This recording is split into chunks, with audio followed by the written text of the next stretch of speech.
কেবল গল্প নয়, এটা এক অভিজ্ঞতা যা আপনাকে চমকে দেবে, কাঁপিয়ে দেবে এবং আপনার সঙ্গেই থাকবে নিঃশব্দে।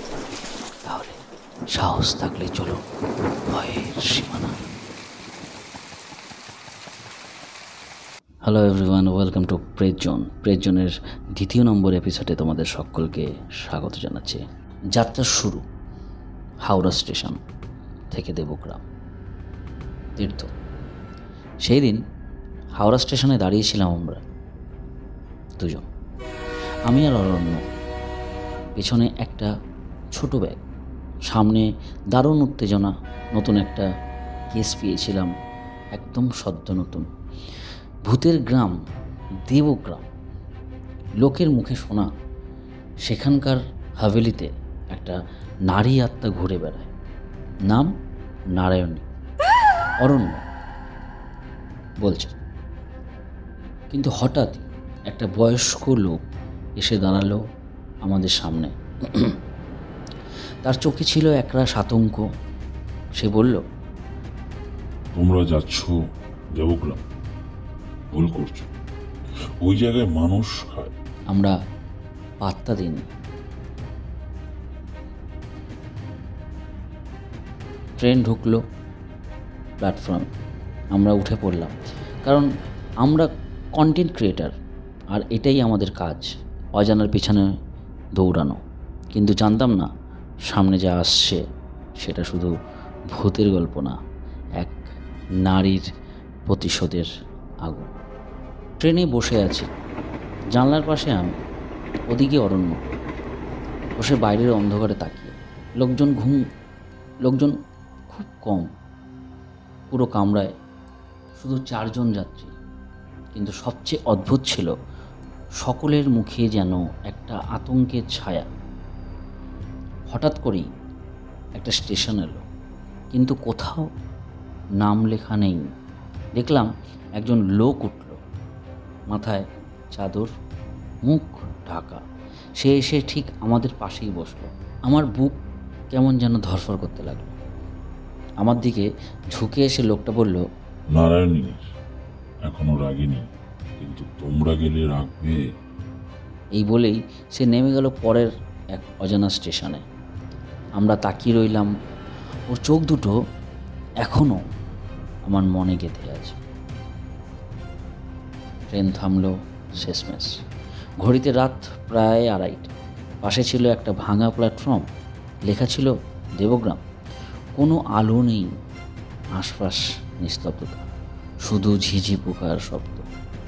আমাদের অ্যাডভেঞ্চার শুরু হলো এই মুহূর্তেই। প্ল্যাটফর্ম থেকে নামার পর দেখি সামনের রাস্তা ধুলো ঢাকা। একটা পুরনো সাইনবোর্ডে লেখা, দেবগ্রাম, প্রবেশ নিষেধ রাত্রি 6টার পর। কেন এমন লেখা? আশেপাশে কেউ নেই, শুধু ঘুটঘুটে অন্ধকার। আমাদের টর্চের আলোতেই পথ দেখা যাচ্ছিল। গ্রামটা যেন আমাদেরই জন্য অপেক্ষা করছিল। ঘর বাড়িগুলো সব বন্ধ, জানালাগুলো ভিতর থেকে খোলা, কিন্তু কেউ নেই। আর মাঝখানে একটা বিশাল গেট, তার ওপারে ছায়ার মতো দাঁড়িয়ে ছিল একটা পুরনো হাভেলি।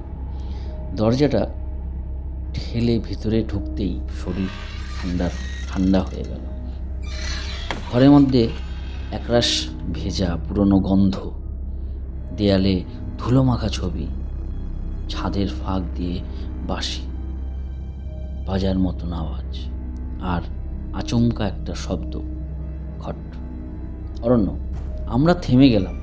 টর্চ ঘুরিয়ে দেখি কেউ নেই, কিন্তু জানালার পাশে দাঁড়ানো একটা ছায়া, চুল ছড়ানো, মুখ ঝুঁকে পড়া। আমার গলা শুকিয়ে গিয়েছিল। আমি এখনও ভাবিনি ওটাই ছিল নারায়ণ। সে রাত্রে ঘুমোইনি আমরা। ক্যামেরা রেকর্ড করছিল, কিন্তু ভিডিওতে যেটা উঠেছিল সেটা আমাদের সারা জীবন তাড়া করবে। একটা মেয়ের কণ্ঠ। আমার হাড়গোড় মাটির নিচে, আমার রক্ত শুকিয়ে গেছে।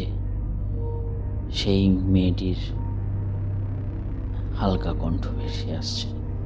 আমাদের দিকে। হাভেলির পেছনে একটা ভাঙা গোডাউন ছিল, ওখানে পেলাম কিছু পুরনো কাগজ, ছেঁড়া ডায়েরি যেখানে লেখা ছিল নারায়ণী নামটা বারবার আর কালি দিয়ে ঘষে দেওয়া কিছু কথা, যেন কেউ ইতিহাস মুছে দিয়ে দিতে চেয়েছে। ওই লেখাগুলো থেকে যা বুঝলাম, নারায়ণী ছিলেন এই গ্রামের এক সাধারণ মেয়ে, কিন্তু তিনি প্রশ্ন তুলেছিলেন এক তথাকথিত তান্ত্রিক পুজোর বিরুদ্ধে, যেখানে বলি দেওয়া হতো রাতের অন্ধকারে। তার প্রতিবাদী তার মৃত্যুর কারণ হয়ে দাঁড়ায়। গ্রামের লোকদের মধ্যে কেমন একটা অদ্ভুত আচরণ দেখলাম। আমরা যাদের আগে রাতের স্বাভাবিক মনে করেছিলাম, তারা আজ যেন একেবারে বদলে গেছে। কারোর মুখে কোনো কথা নেই, চোখে তাকালেই কেমন ঘোর লাগা ভাব। এক বুড়ো লোককে জিজ্ঞাসা করলাম, নারায়ণী কে?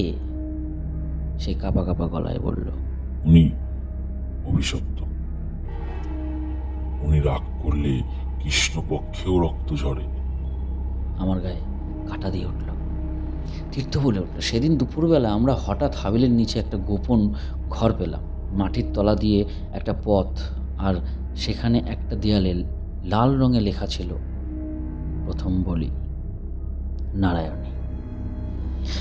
আমরা বুঝে গেলাম ওর আত্মা ঘুরে বেড়াচ্ছে প্রতিশোধের আগুন নিয়ে, কিন্তু সেই প্রতিশোধ শুধু হাভেলির নয়, পুরো গ্রামের বিরুদ্ধে। আমাদের সামনে এই ছিল এখন একটা প্রশ্ন, নারায়ণী কি সত্যিই অভিশপ্ত, নাকি তিনি হলেন সেই একমাত্র সত্য যাকে মিথ্যে বলে ঢেকে দেওয়া হয়েছে? ঝিরঝিরে হাওয়া, দূরে ঢোলের আওয়াজ, মাঝে মাঝে মাটিতে কারোর হাঁটার শব্দ। হাভেলির নিচে যে গোপন কক্ষটা আমরা পেয়েছিলাম, সেখানে মাটির দেয়ালে আঁকা ছিল কিছু অদ্ভুত চিহ্ন, মন্ত্র, বলির রক্ত আর নারীদের মুখ ঢাকা চিত্র। আমাদের গা ঠান্ডা হয়ে গিয়েছিল, কিন্তু তখনও জানতাম না সেই গুহার ঠিক পেছনে একটা লুকোনো দরজা ছিল। ভেতরে ঢুকেই চোখে পড়ল এক পুরনো পুজোর আসন, চারদিকে ছাই আর পোড়া কাপড়, মাঝখানে একটা লাল রঙের কাপড় মোড়ানো প্রতিমার মতো কিছু, কিন্তু সেটা ছিল কোনো দেবীর মূর্তি না, সেটা ছিল এক তান্ত্রিকের রূপ।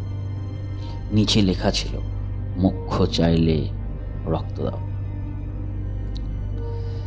তীর্থ বলছে, আমরা বুঝে গেলাম এই গ্রামে যেই তান্ত্রিক পুজোর কথা সবাই বলতো, সেটাই ছিল সমস্ত অপরাধের আসল রূপ।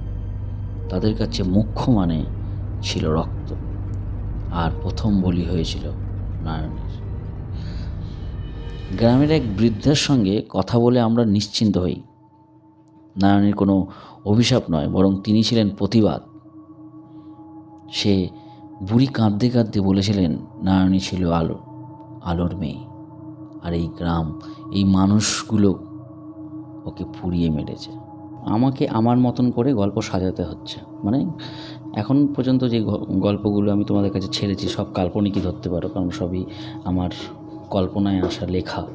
তা তোমাদের কাছে একটাই রিকোয়েস্ট করব যে গল্প পাঠাও, ঘটনা পাঠাও, তোমাদের সাথে ঘটে যাওয়া ঘটনা বা কোনো বন্ধুর সাথে ঘটে যাওয়া ঘটনা বা কোনো কাকা কাকি জ্যাঠা জেঠিমার সাথে ঘটে যাওয়া ঘটনাগুলো তোমরা পাঠাও। ঘটনা পাঠাতে গেলে কি করতে হবে, তোমরা ওই ডেসক্রিপশন বক্সে একটা মেল আইডি পেয়ে যাবে, সেটার মধ্যে মেল করে দিলেও হবে। ঠিক আছে।